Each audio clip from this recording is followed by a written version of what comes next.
I'm Old Sneelock. Welcome to another episode of Old Sneelock's Workshop.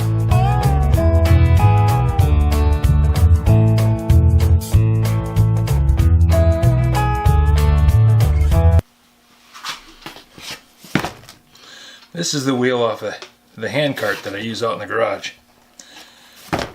And it's flat. It has a rather large hole torn in it too. I don't know how that happened.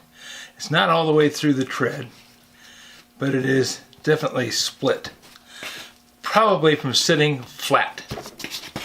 Because I don't use this very often, I mean, maybe once, twice a year, it can get ignored.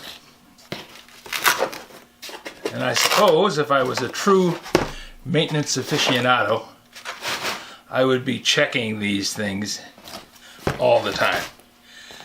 But you get to the point where, okay, unless you have a staff working 24/7, you're not going to get to everything that you need to work on. Some of the stuff is just going to slip by. And in this case, this slipped by. I want to put a little lubrication on these screws, and I could spend the time and transfer the oil into this and remix it and all that stuff. I'm just going to dip something into it and use it to transfer some of the oil to the screws. Rather than spending a lot of time fiddling with it, I'm just going to take some of this and put it on the tip of a screwdriver and transfer the oil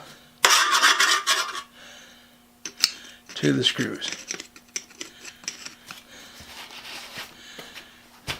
Do I recommend this for everybody? Nah, this is just something I'm doing.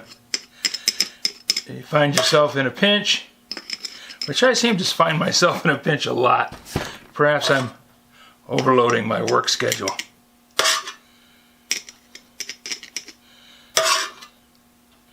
Or putting less effort into it. Either one's valid. By the way, this is the chain from the little Poland chainsaw that I picked up on Poor Man's Flea Market Day. It's been soaking in this pan of 50/50, which is probably evaporated down to about 100% ATF by now. But it's been soaking in it.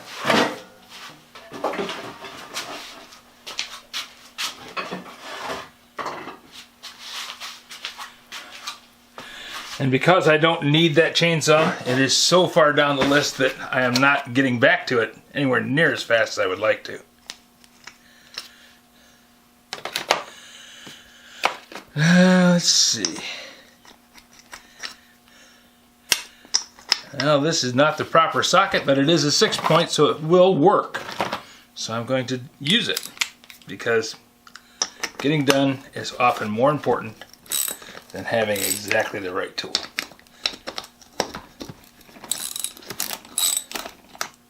That's why crescent wrenches are so beat up. They're heavy, they work as a hammer, it's not good on them, but you got it in your hand, so you hit it.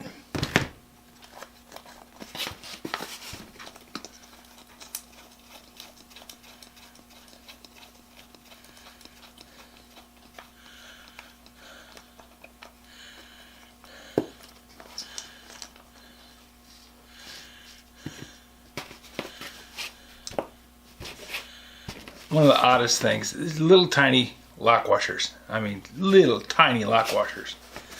A lot of this made in China. Not knocking the Chinese people. I'm sure there are a great many Chinese people who are very nice. But the examples of product that I get from them means the only reason we buy Chinese stuff is because it's cheap. Because that is the common focus of all the processes that make something like this wheel. It is cheap. Has to be. How are you going to make any money making stuff and then shipping it halfway around the world? And then selling it at prices below anything your competitors would ever stoop to. I mean,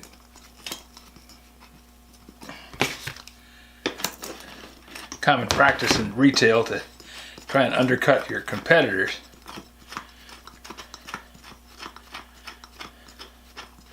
And I don't think that happens very often against Chinese materials because they are so inexpensive. Translate that to mean cheap. Okay. Now we'll pull the tube out and take a look at it.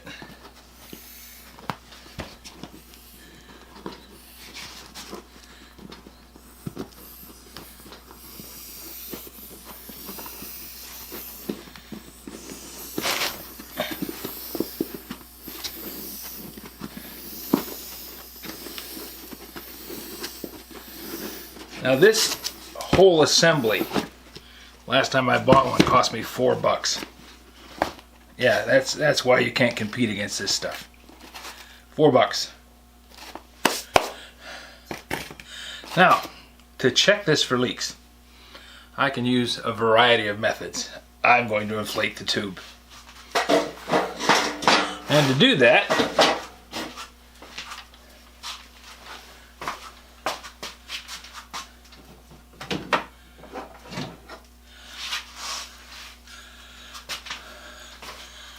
I'm going to use this inflation tool, which I have never used to inflate anything.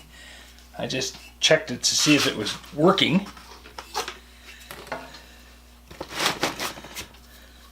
And it was. So, okay, we'll clamp it to the edge of the bench here.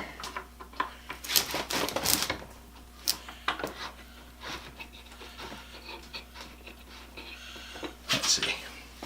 Maybe we want to put it on this edge of the bench.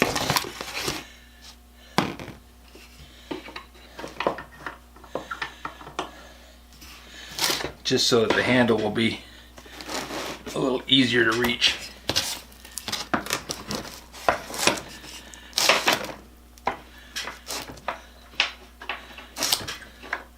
Now my understanding, this little inflation tool, air pump, was designed to be mounted on the running boards of cars.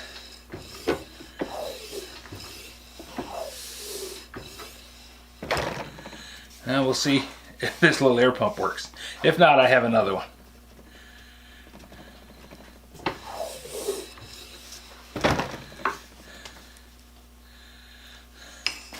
And I think if there's a failure point on this, there's probably a check valve that's not working if it doesn't want to inflate this tube. We'll see.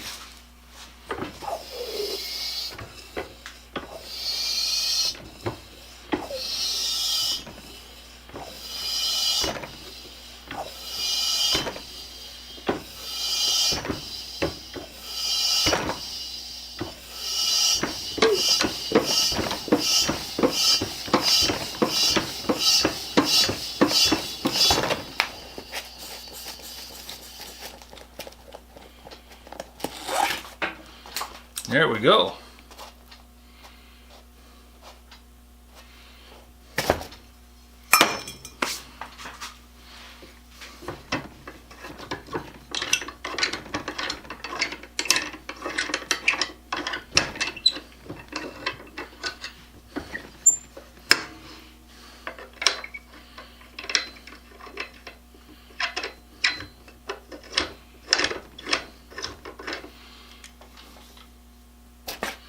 Now let's put some soapy water on this thing. Let's see if we can get some bubbles. If we can't get any bubbles out of it, then it's not leaking down. But I have a feeling we will. Well,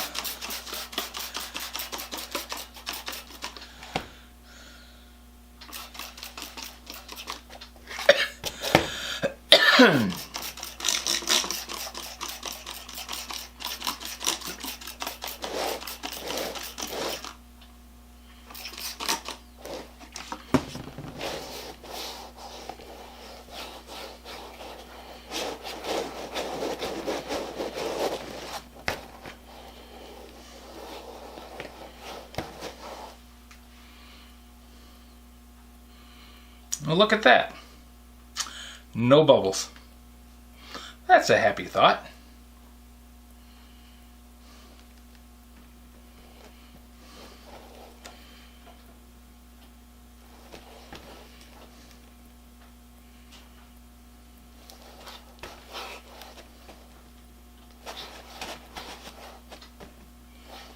Nope. It looks like the tube's holding air. So, what's the problem? I don't honestly know. It's not leaking out of the valve stem because I filled that first. That was the first thing that I put soap in because typically that is the place it's going to leak.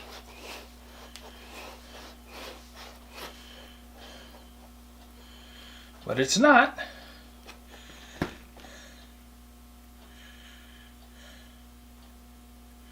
Huh. So why did it go flat?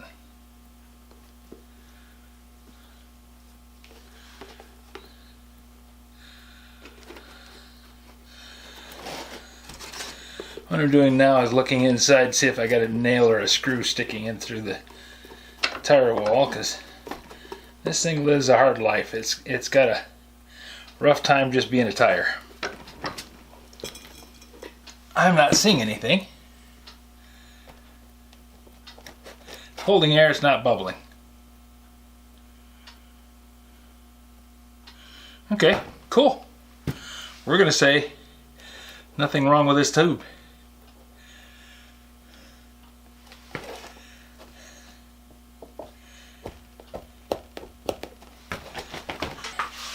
So where do we go from here? Well, I can reassemble the tire.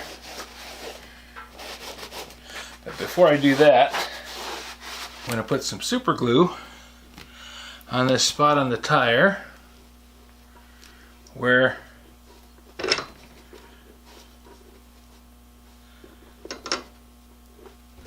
the tread appears to be damaged.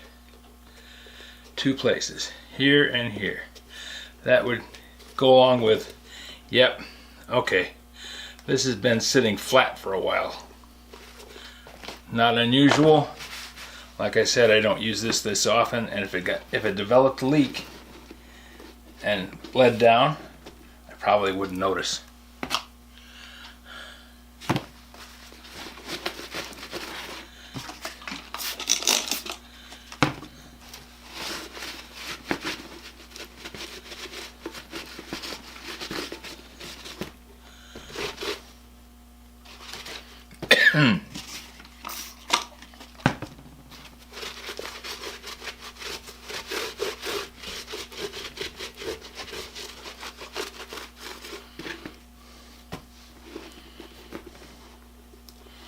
Okay.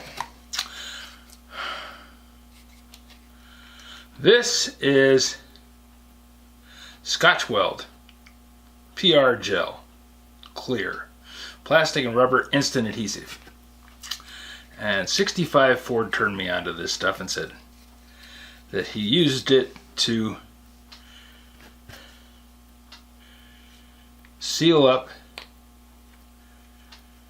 tires with damage and put boots in them. That's why I brought this out, because I thought, well, okay, I might have to put a boot in this tire.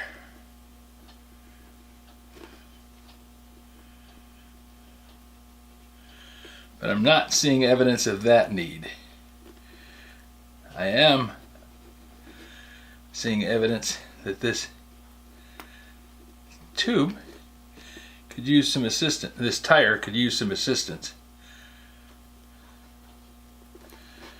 And since I have this stuff, I'm going to use it. See if I can't reinforce this tire and make it last a little longer.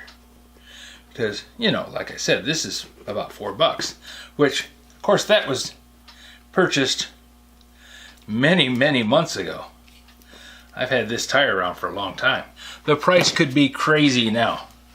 I mean, we're talking anywhere from 10 times to 20 times higher because, you know, inflation. And yes, that is a poor attempt at tire joke humor.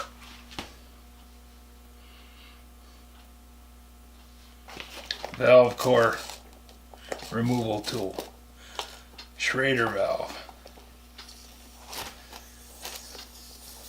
Not exactly sure why they're called Schrader valves. I know Schrader is a big name in pneumatics. I mean, they make a lot of valving and all kinds of things.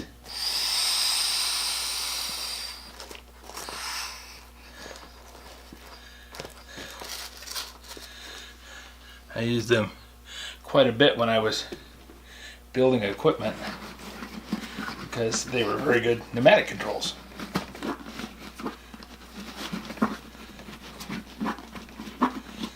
Did they invent tire valves for pneumatic tires?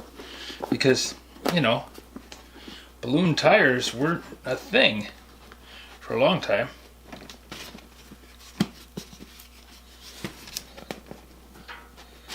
Okay. Now let's see, we're going to put this on here, like so. And we'll set this back in, like that, and put a bolt up through.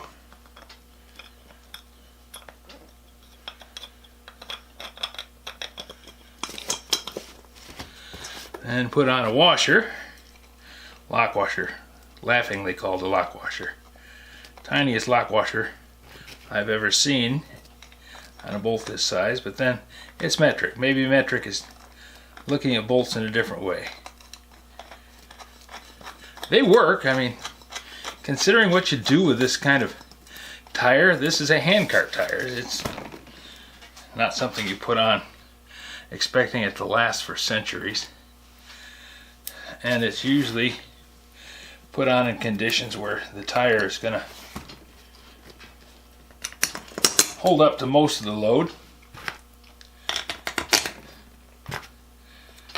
Okay. Now, lock washer, nut.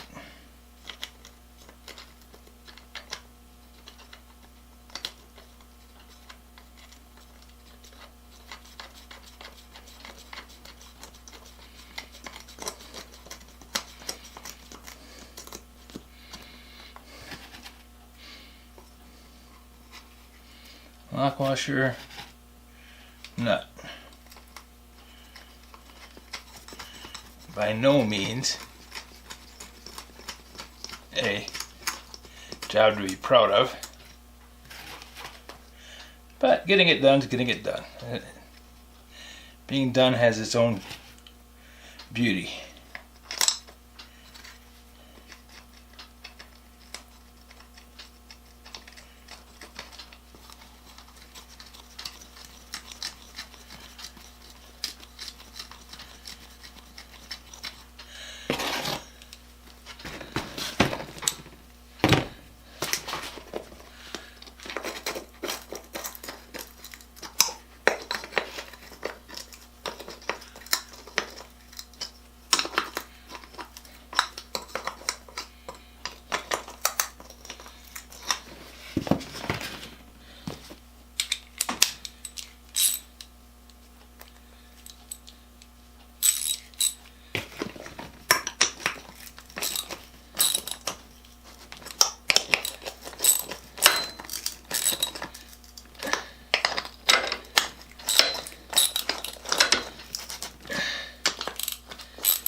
Reinstall the Schrader valve.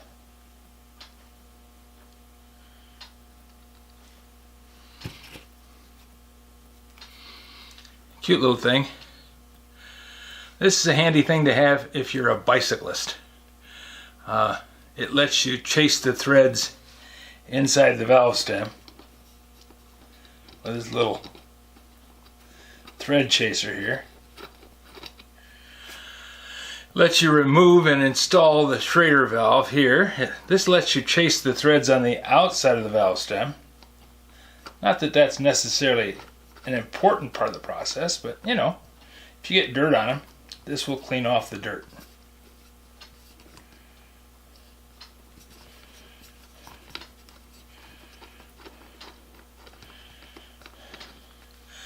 And this will do something.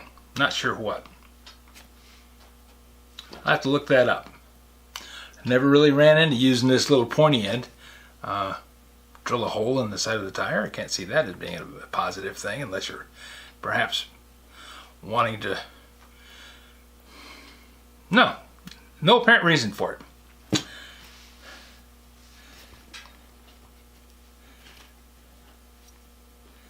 You can put it in the comments and let me learn from you.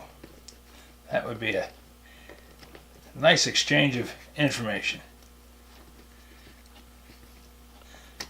Okay, that's attached and tight. We'll spin this on.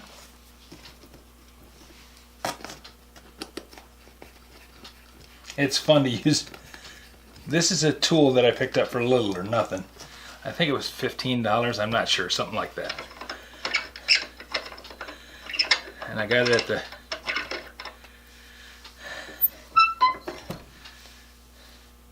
garage sale there in Richland Woods.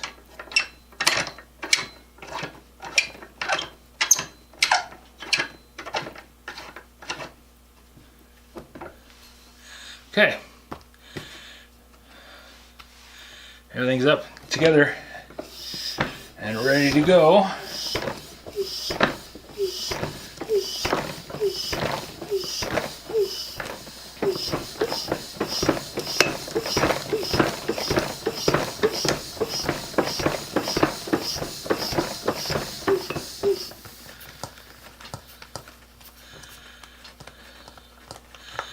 I think the check valve in this little pump is not working well because I put air in and it comes back out. So that's not a good thing.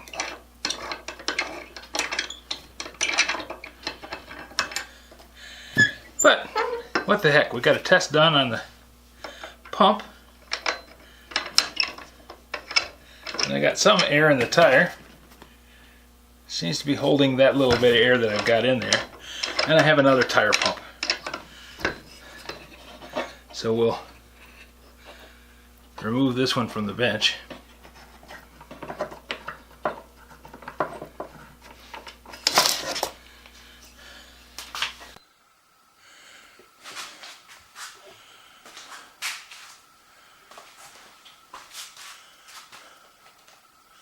Now we slide the wheel on.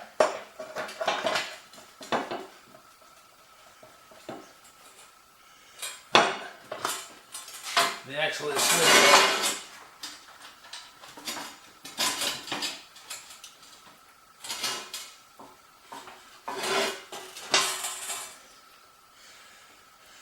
Now I put the washer on and feed the axle cotter key into the hole, like so.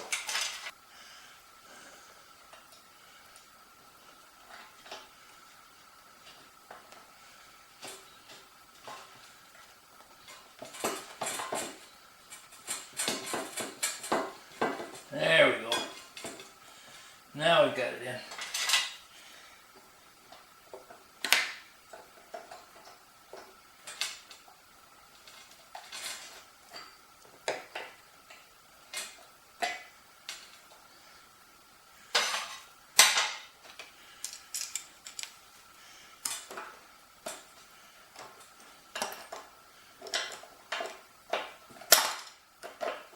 There.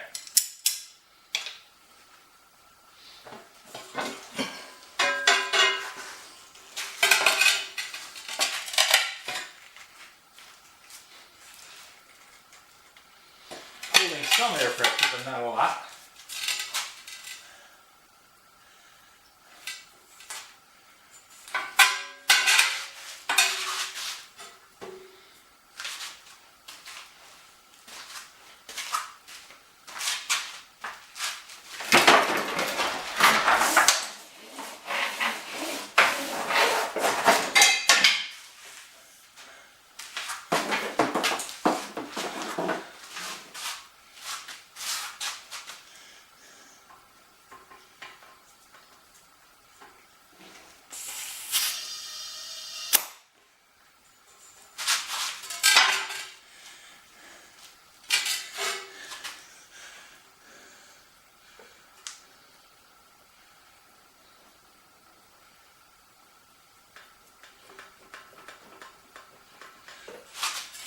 Have any suggestions for new video, questions about today's video, or any of the other videos on the channel? Just drop a note in the comments. You know I read them all. Thanks for watching.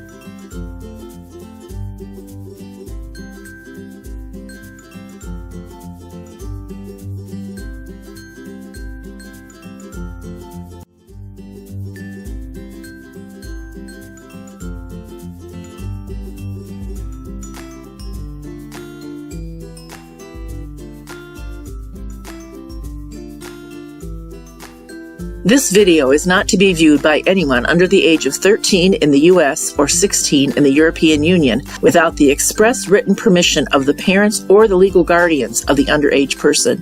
Such written permission must be on file at the local government entity in charge of enforcing the rules and regulations established by the FTC. Anyone violating these terms is admitting by default that they hold harmless the owners and operators of this channel. Any and all questions should be addressed to your local branch of the FTC.